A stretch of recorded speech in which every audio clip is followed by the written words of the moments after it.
Երկու տղաներս էլ արա մեծս 19 թվին հունվարի զորակոչվեց, հետո 6 ամիս հետո տեղափոխվեց Լեռնային Ղարաբաղ,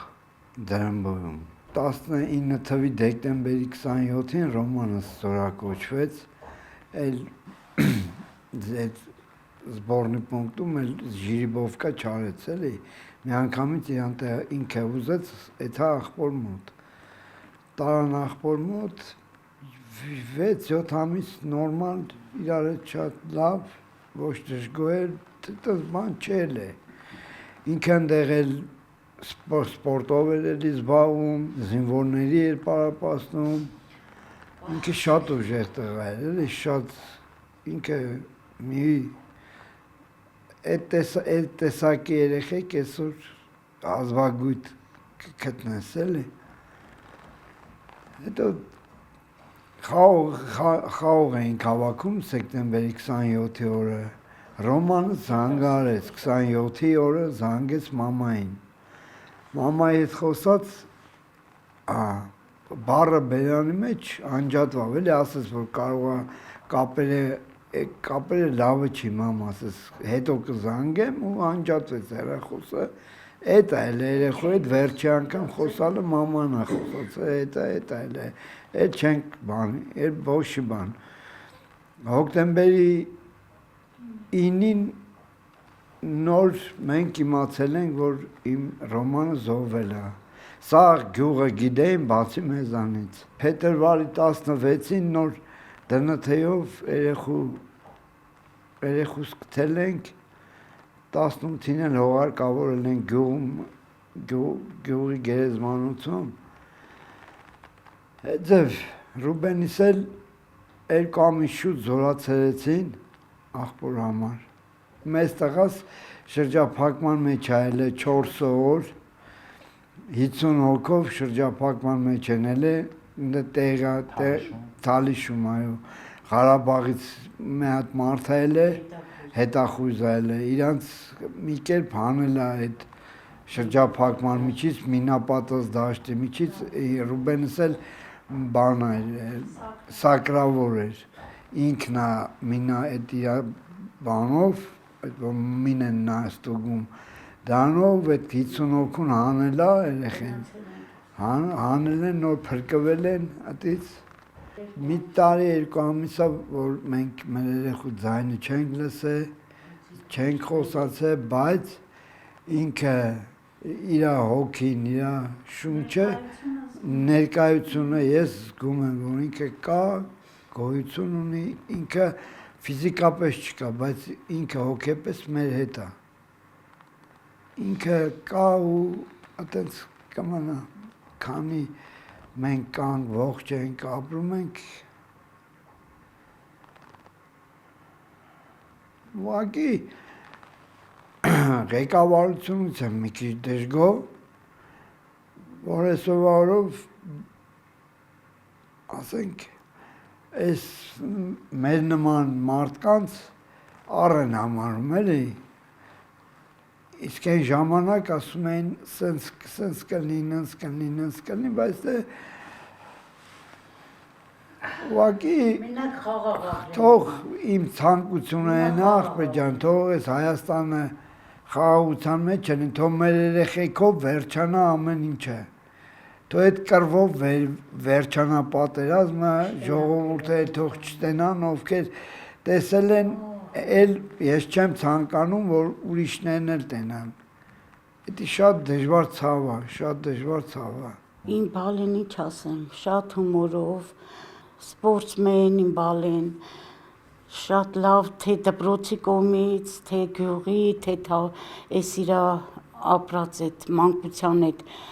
բակի կողմից, բոլորի կողմից սիրված, հարգված, հումորով լի, կյանքով լի էր իմ բալեն, բայց ամեն ինչը կիսատ մնաց, սիրած աղջիկ ուներ, ցավը տանեմ, էտելա տեթերի մնաց, իր ամեն ինչը, կյանքը տվեց հայրենիքին, որ բոլորը ապրեն, բայց խնդրում եմ, մենակ մի բան, որ գոնե բոլորը գնահատեն, ուրիշ ոչինչ չեմ ուզում։ գնահատեն երեխեքին, որ իրանց կյանքը տվեցին, որ մենք ստե ապրենք, բոլորով ապրենք։ Բան չունեմ ասելու, չեմ կարող հետ բերեմ, բայց իմ Ռոմանը միշտ ամեն վայրկյան, ամեն րոպե մեր հետ է։ Ռուբենս էլ մի կերպ փրկվավ շրջափակումից, հիմա ապրում ենք Ռուբենիս համար։ Պավեսկայի թուղթը մոռացել էր տունը, սիրած աղջկա հետ եկան, որ վերցնեին, Մարիամին ասել էր, Մարիամ էր աղջկա անունը, ասել էր, Մար, գիտես, նենց զգացողություն է, ես զգում եմ, ոնց որ ես էլ հետ չեմ գալու տուն, չգիտեմ,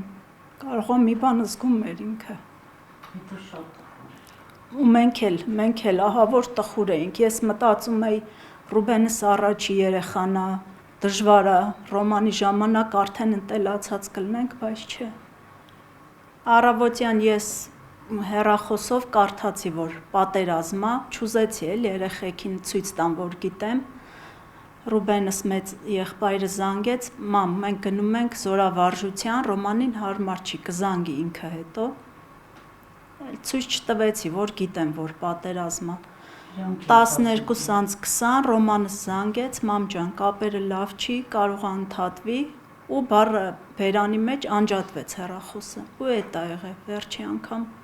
վերջ, էլ ձենը չենք լսել։ Հոկտեմբերի 2-ին 3-ին Ռուբենս զանգեց, ուրախացանք, ասեցինք Ռոմանս էլ կզանգի ու սպասում էինք, միշտ հարցնում էի, Ռուբ ջան, աղբորիցդ խաբար չկա, ինչ որ նորություն, մեծերի միջոցով մի տեղեկություն, ջղայնանում էր ինքը շատ, ինքը արդեն գիտեր ինչ ա եղել աղբոր հետ, ուղղակի չէր կարում մեզ ասեր։ Նոր ամսի 9-ին այդ զոհվածների ցուցակի մեջ, որ կարդացել ենք երեխու անունը, բայց էլի ես չէի հավատում։ Ես նույնիսկ հիմա չեմ հավատում, ես հələ սպասում եմ, գիտեմ,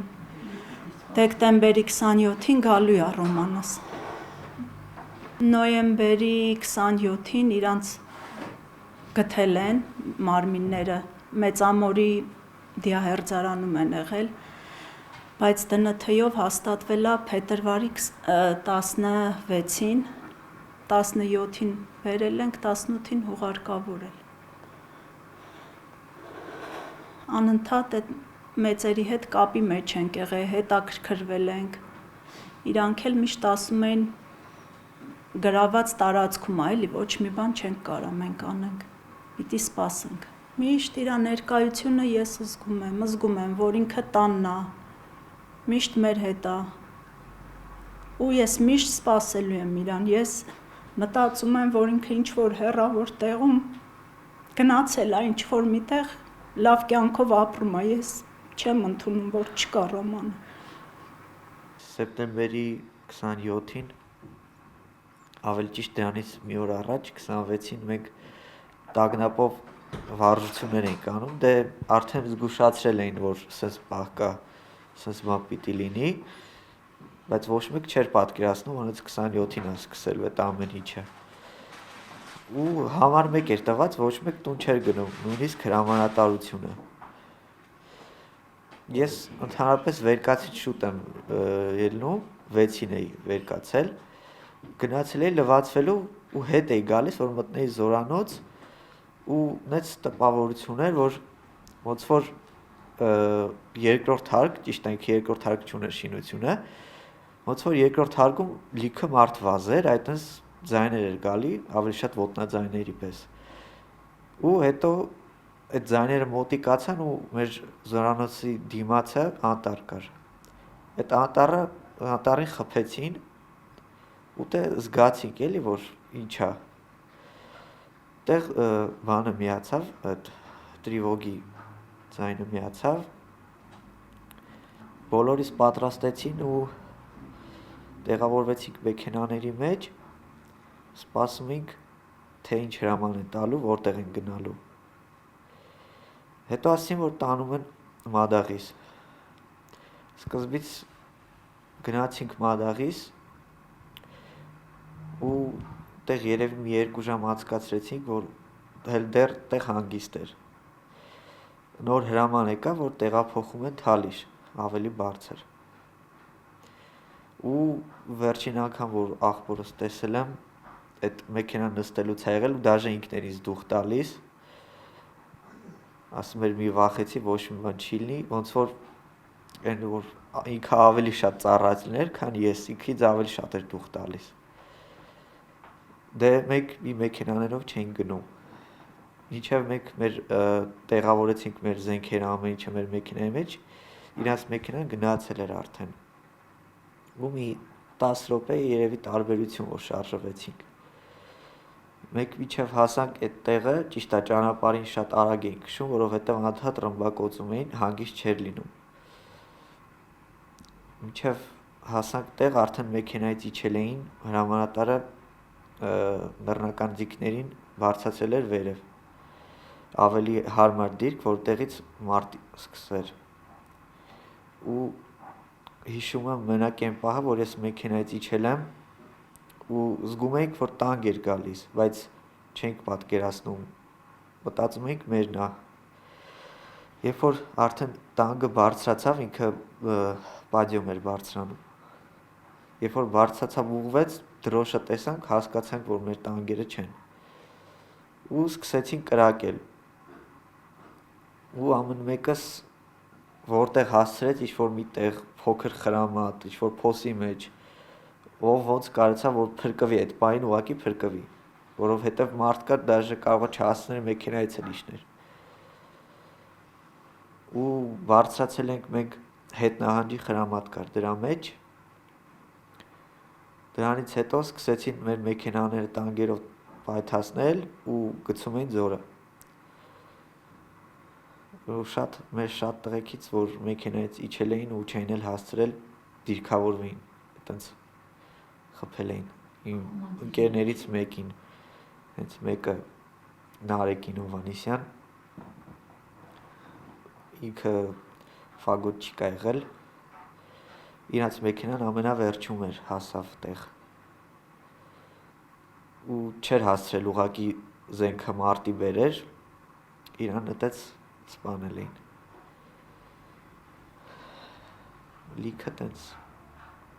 Լիքը տղերքի։ Ինձ այդ ժամանակ 114 օր էր մնացել։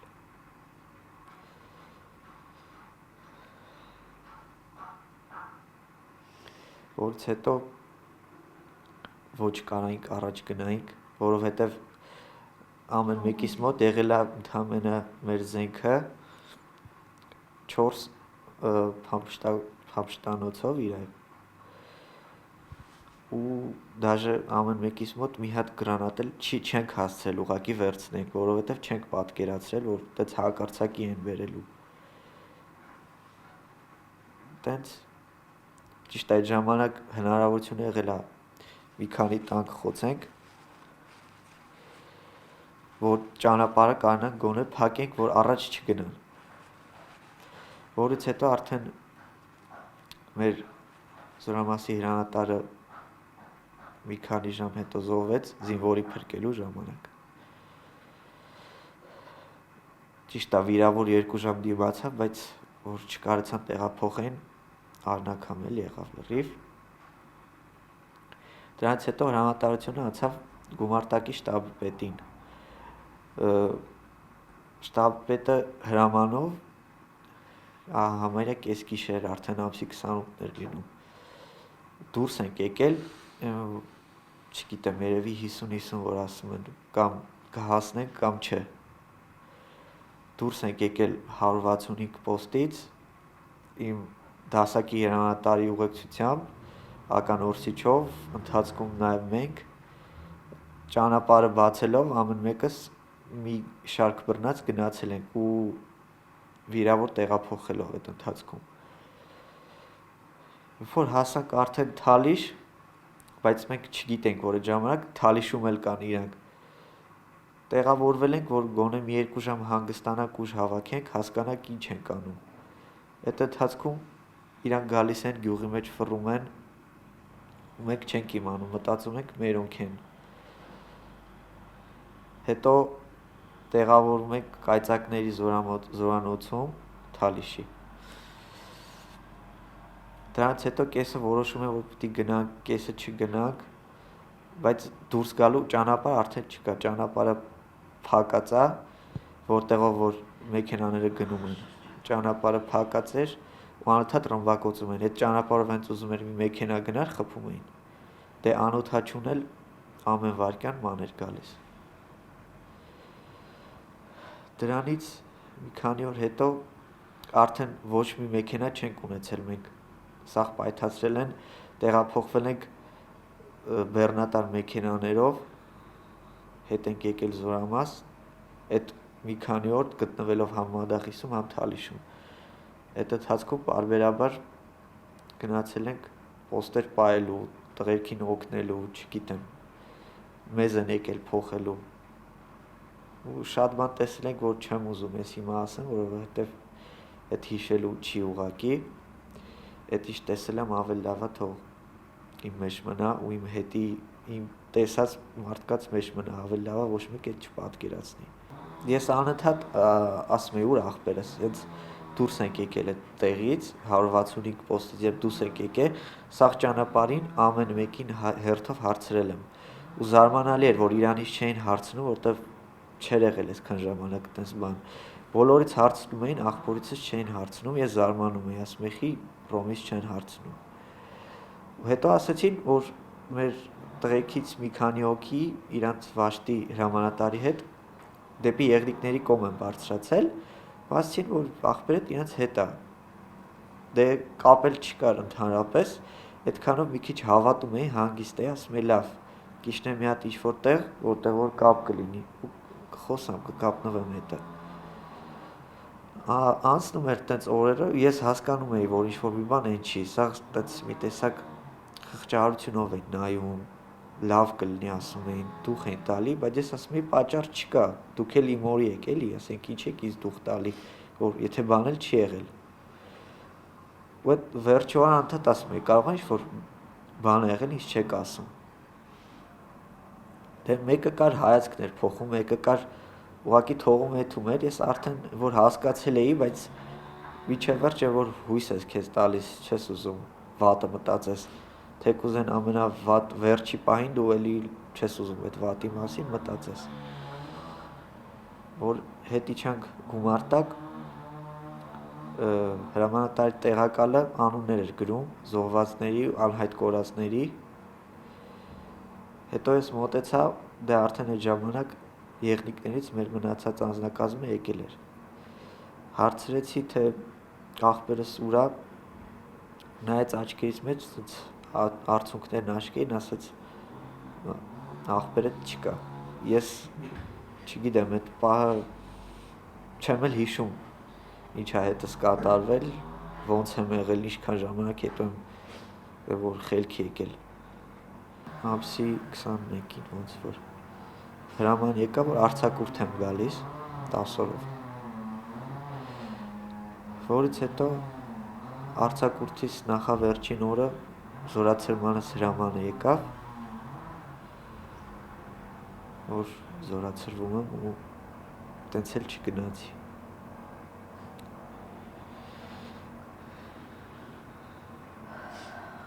Ես գալիս էի, բայց գիտեի, որ շատ մեծ բան եմ թողել։ Ես դեղ կեսս թողել եմ ընդեղ կարելի ասել։ Որ այդ գալը պետք չէր, այդ այն գալը չէր, ես չէի ուզում ուղղակի գայի սկզբից։ Չէի կարող ոչ մեկին այդ մասին ասի, որովհետև այդ ասելու չէր ուղղակի, ես չէի կարող, այդ բառի վերած միջև իմ էլ չի ելնում։